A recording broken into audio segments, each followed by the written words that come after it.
Pemuda Jawa Barat mau dibawa kemana? Masih bersama 3 narasumber, Kang Hendra Guntara di studio, kemudian juga Kang Ridwan Syah Yusuf dan Profesor Dr. Asep Warlan Yusuf secara virtual. Prof, catatan saya 2018 Indeks Pembangunan Pemuda Jawa Barat ini berada di urutan ke-34. Kemudian setahun kemudian 2019 naik ke angka 20 gitu kan, karena indeksnya hanya naik 3,83 poin gitu kan. Apa ini kira-kira analisa Prof bahwa kita masih berada di urutan ke-20? Kang Eris dan teman-teman kandidat yang saya hormat, yang saya cintai, ada 3 hemat saya menjadi ukuran IPP itu, Kang Eris ya, sebagaimana kita ketahui begitu ya.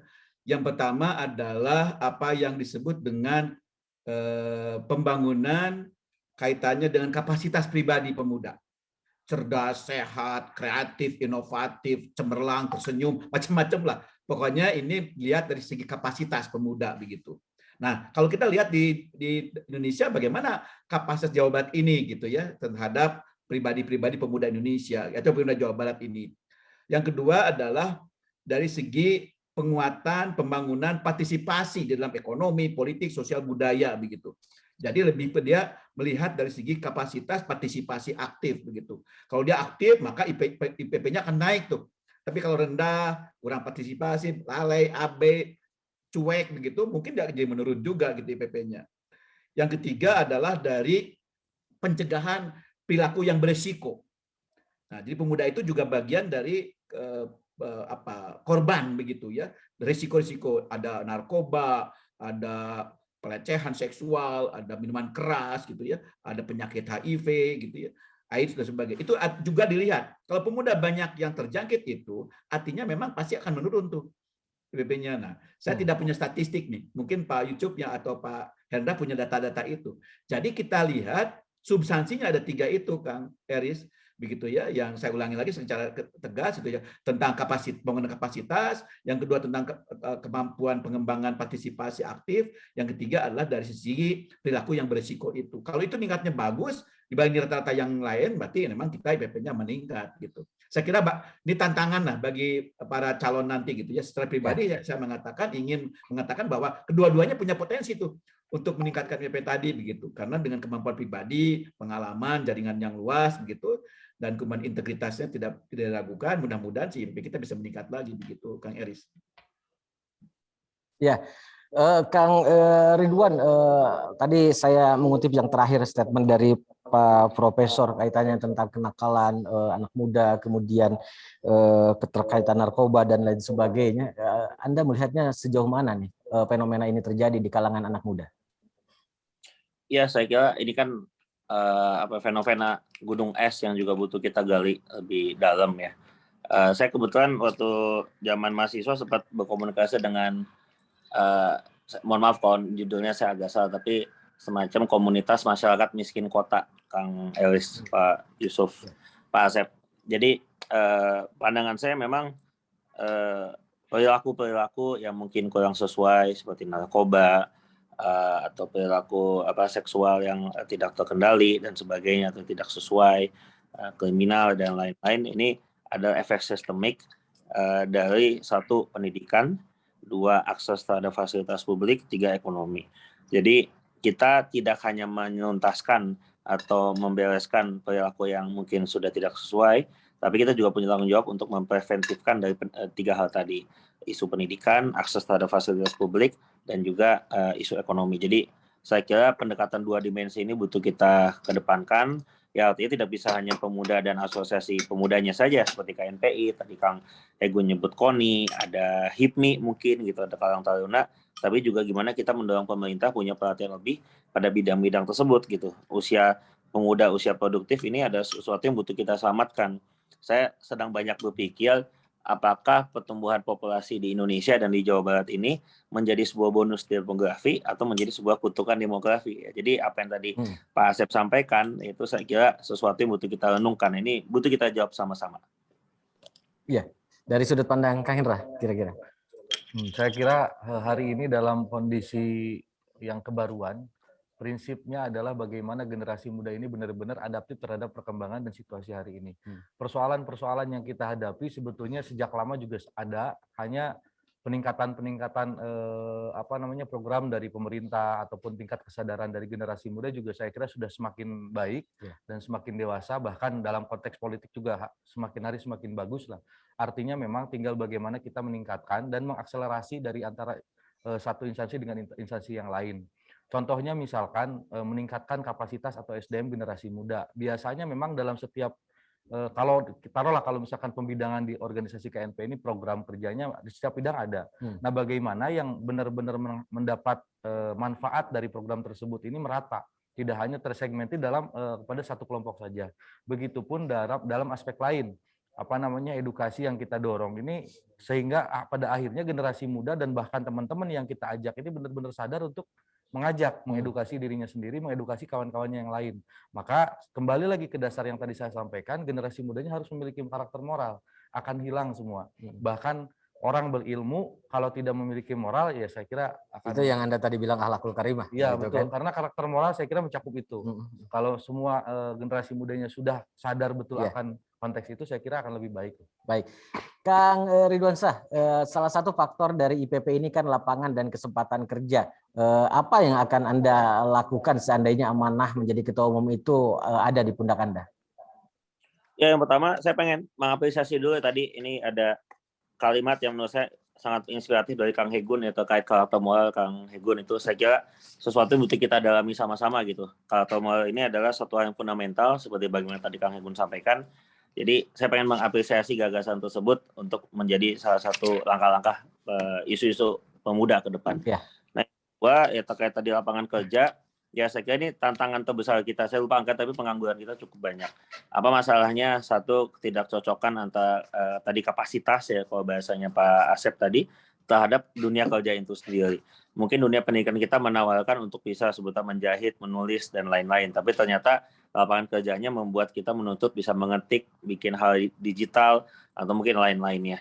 Nah, ketidakcocokan antara kompetensi ya dan juga lapangan kerja pada satu lokus, pada satu wilayah tertentu, itu menurut saya menjadi satu gap. Nah, menurut saya adalah yang pertama adalah gimana kita bisa mendorong pemuda-pemuda untuk bisa menjalankan sesuatu yang memang dia minati dan juga memang potensi lapangan pekerja berkembang. Saat ini kita lihat tema digital itu juga menjadi satu hal yang cukup berkembang gitu ya, seperti televisi, dunia media dan lain-lain. Saya kira itu butuh jadi concern.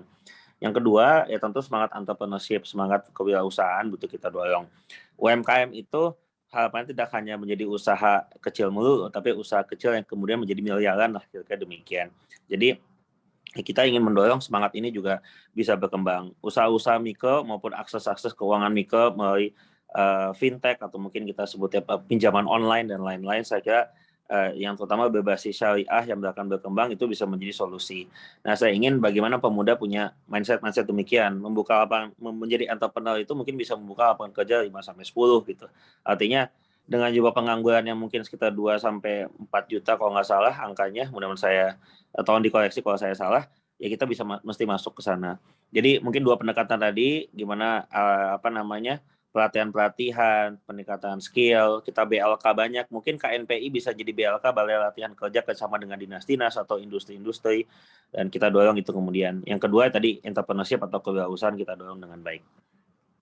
Tapi itu dalam situasi yang normal, Kang Ridwan. Kalau kaitannya kita sambungkan dengan kondisi pandemi COVID-19 ini gitu kan. Kira-kira langkah apa yang akan dilakukan minimal untuk meningkatkan UMKM, memberikan kesempatan kerja bagi teman-teman anak muda? Ya, saya kira pada konteks pemulihan justru itu Kang Elis yang menjadi kata kuncinya gitu. Di tengah pandemik yang mungkin kegiatan lagi terbatas juga, saatnya kita meningkatkan kapasitas diri. Harapannya setelah itu dunia lapangan kerja bisa lebih membaik dan kemudian kita bisa beraktivitas. Nah, kewirausahaan pun kita juga mesti mampu mendiversifikasi potensi-potensinya. Ya, anggap teman-teman banyak main di bidang kuliner gitu ya, makanan. Ya kita lihat saat ini yang namanya bisnis makanan juga terbatas gitu ya, dan artinya ya karena PPKM dan lain-lain. Mungkin kita butuh mencari model-model bisnis lain. Tapi tahun lalu saya sempat mengikuti sebuah kajian yang dilakukan Pemprov Jawa Barat dengan think tank, salah satu think tank, memang ada beberapa sektor yang bisa menjadi perhatian kita ke depan. Salah satu bidang pariwisata yang sifatnya regional, yang mungkin akan booming kembali pasca COVID. Kita juga sektor pertanian, harapan saya kalau memang itu bisa kita masuk, potensi sangat luas. Kemudian tema-tema kesehatan, industri kesehatan juga akan berkembang. Situ juga tema-tema yang sifatnya infrastruktur dasar, dan saya kira itu bisa kita masukkan. Jadi kuncinya pendekatan sama lapangan kerja, pekerjaan dan wirausaha, tapi yang butuh kita punya sense atau punya taste ke depan sektor apa yang akan bisa menyelamatkan Indonesia pasca pandemik ini, dan apa yang sesuai dengan skill dan juga kemampuan pemuda. Ya, Kang Hendra, gimana langkah konkret tadi mengenai kesempatan dalam lapangan pekerjaan? Jawa Barat ini didominasi oleh pedesaan. Nah, saya kira pedesaan dan perkotaan kita tidak kekurangan generasi muda yang memiliki kapasitas dan kompetensi dalam meningkatkan entrepreneur. Yang pertama itu. Yang kedua, bahwa jantungnya ekonomi hari ini adalah UMKM. Tinggal bagaimana dalam situasi pandemi ini kita mengkolaborasikan antara perusahaan-perusahaan yang besar yang di situ memang sudah dibantu atau memiliki instrumen atau alat-alat yang memang sangat adaptif dengan perkembangan situasi hari ini. Saya kira tinggal bagaimana dikolaborasikan dengan UMKM. Yang ketiga, persiapan kita nih, kita yakin betul bahwa pandemi ini akan berakhir. Pandemi ini akan berakhir, kita persiapkan sejak saat ini bagaimana teman-teman yang ada di pedesaan, kalau tadi berbicara tentang ketahanan pangan, kedaulatan pangan, saya kira ke depan generasi muda yang ada di perkotaan jangan malu untuk menggarap beberapa sektor-sektor pertanian, sektor-sektor yang dianggap tidak yang hari ini sudah agak mulai jauh lah. Misalkan banyak program yang hari ini didorong tentang konteks kedaulatan pangan, saya kira itu juga bisa menjadi salah satu sektor. Kemudian wisata, betul tadi dibahas oleh Kang Yusuf, salah satunya di situ. Artinya yang akan bertahan ke depan adalah orang yang mampu beradaptasi terhadap perkembangan zaman. Dengan situasi apapun, bila mana generasi mudanya sudah dibekali dengan bekal-bekal tersebut, saya kira akan siap menghadapi situasi-situasi itu. Indonesia tangguhlah ke depan dengan generasi muda yang memiliki kapasitas, kompetensi, dan tentu ditopang oleh hal-hal yang tadi saya sampaikan. Iya, tapi tadi menarik tentang pertanian ini gitu kan, di tengah bahwa pemuda saat ini identik dengan digitalisasi, identik dengan entrepreneur dan lain sebagainya. Tapi tadi Anda gagasannya pertanian gitu.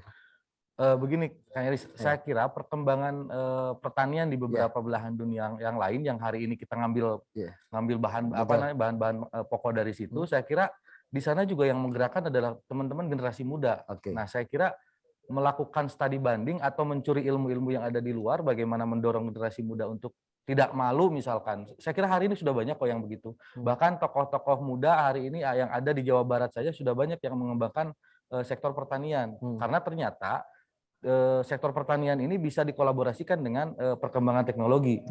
Yang biasanya misalkan panen hanya 1 tahun 2 kali bisa digenjot. Walaupun memang ada bahan-bahan lain yang harus dimasukkan sehingga hasilnya pun menjadi baik. Saya kira itu juga ilmu pengetahuan yang harus dikembangkan yang hari ini sudah ada perkembangan itu. Jadi sudah banyak ya pemuda yang turun ke sektor pertanian gitu kan. Sudah banyak. Bahkan di beberapa daerah yang kita lihat jangan jauh-jauh lah, dari kayak teman-teman KNPI saja itu sudah banyak yang melakukan itu. Misalkan di Kabupaten Bogor, di Kabupaten Sukabumi, kemudian di daerah Priangan Timur tuh sudah ada. Tinggal bagaimana ditopang atau didorong, diberikan semangat, diberikan kepercayaan diri. Ya karena generasi mudanya kalau tangguh, kalau siap bangkit kan saya kira akan mencapai kebahagiaan lah kalau sudah. Baik Kang Hendra, Prof dan Kang Ridwan, kita akan jeda sesaat dan kita akan masuk ke segmen terakhir nanti.